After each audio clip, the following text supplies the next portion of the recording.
semana que passou deixou escancarado o fato de que parte da elite empresarial brasileira decidiu adiantar a guerra política que deveria acontecer só em 2026.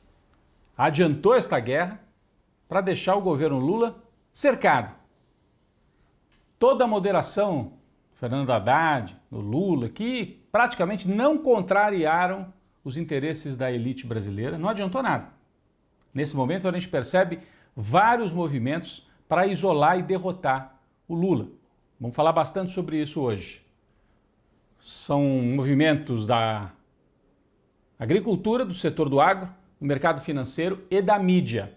O presidente da CNA, Confederação Nacional da Agricultura, disse com todas as letras num encontro com parlamentares da Frente Parlamentar de Agricultura: não converso mais com o Lula, não falo com o presidente da República, porque esse é um desgoverno.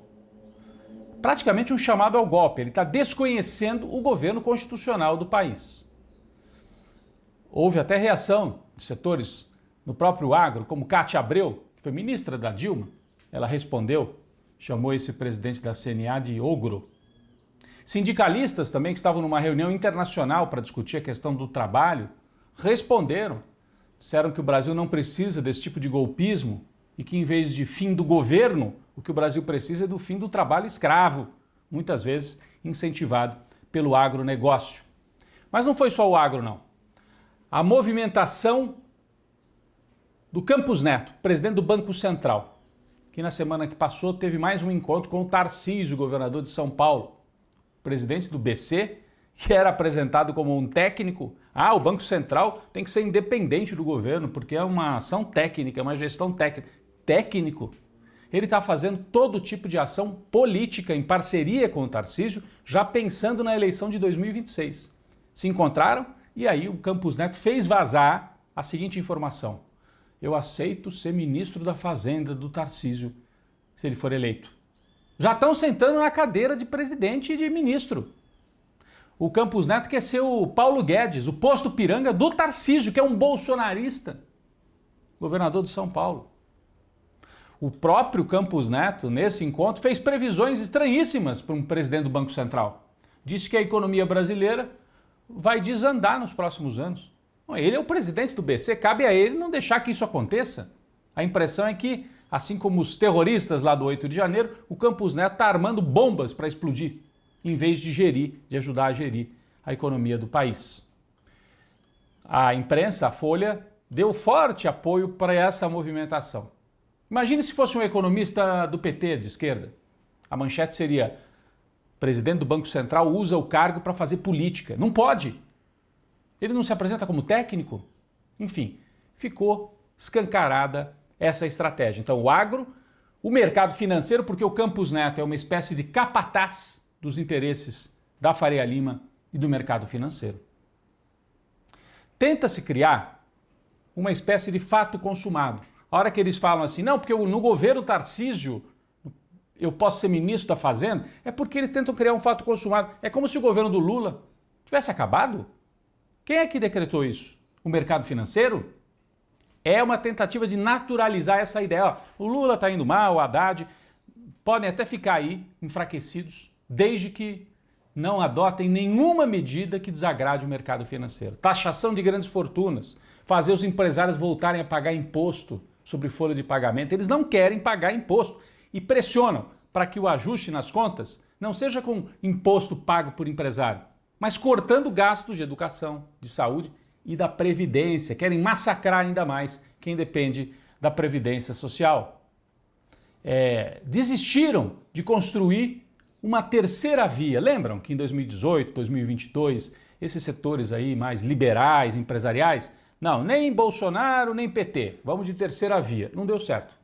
Então, em vez de terceira via, eles estão com o bolsonarismo mesmo, tentando construir um bolsonarismo que come com garfo e faca, que não é aquela coisa esdrúxula e truculenta de forma excessiva, como foi com o Bolsonaro. Essa me parece a estratégia. E sinalizam para o Lula o seguinte, olha, não vamos para o impeachment por enquanto, porque seria muito traumatizante. Mas você aceita fazer um governo fraco, um governo que não pode decidir nada. Se você aceitar, Lula, você toca até 2026. Em 2026, vira-se a página, nem Lula nem Bolsonaro.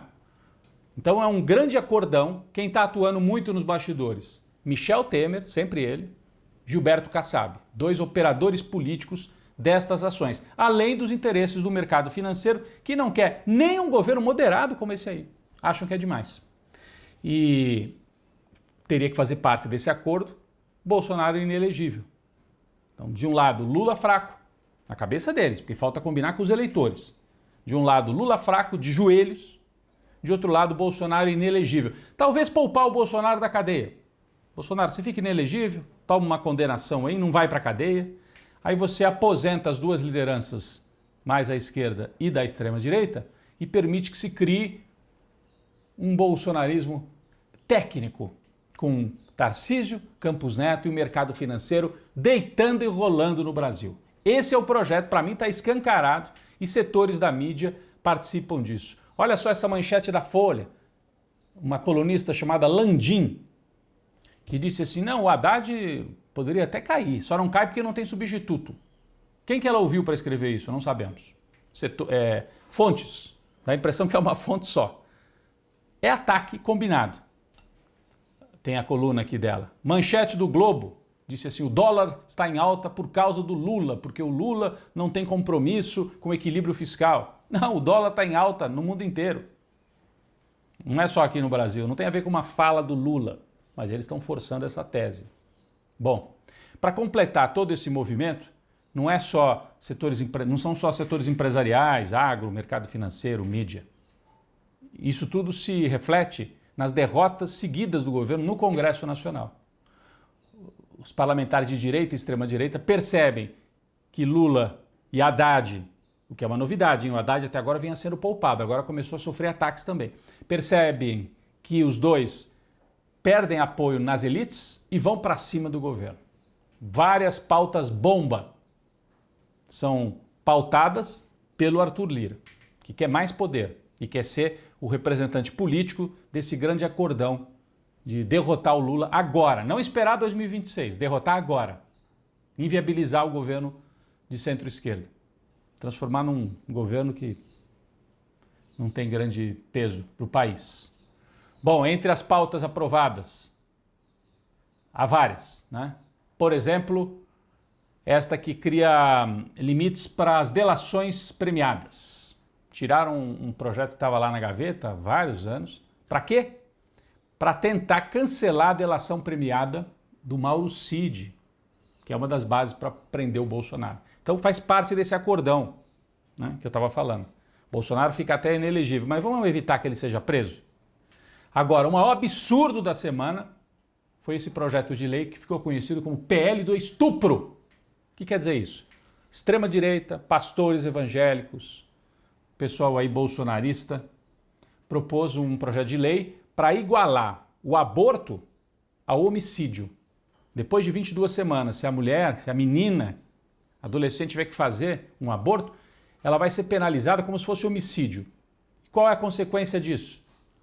A mulher teria uma pena maior do que a do estuprador. Ela sofre um estupro, é obrigada a fazer um aborto, vai ser condenada a 20 anos de cadeia, uma pena maior do que a do estuprador. Então, por isso, é um projeto de lei que privilegia os estupradores em relação às mulheres. Um ataque frontal gerou manifestações, Rio, São Paulo, várias cidades do país. Olha, o Arthur Lira pode ter errado a mão.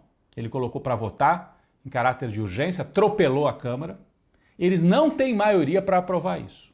O Brasil é conservador, não tem uma maioria para aborto legal em todos os casos, mas transformar esta lei, que é uma lei que permite o aborto em caso de estupro, voltar atrás nesta lei, nesse momento, eles erraram a mão. A sociedade brasileira pode se levantar e o Arthur Lira pode ter cometido um grande erro ao lado desta bancada, que agora está sendo chamada de bancada do estupro.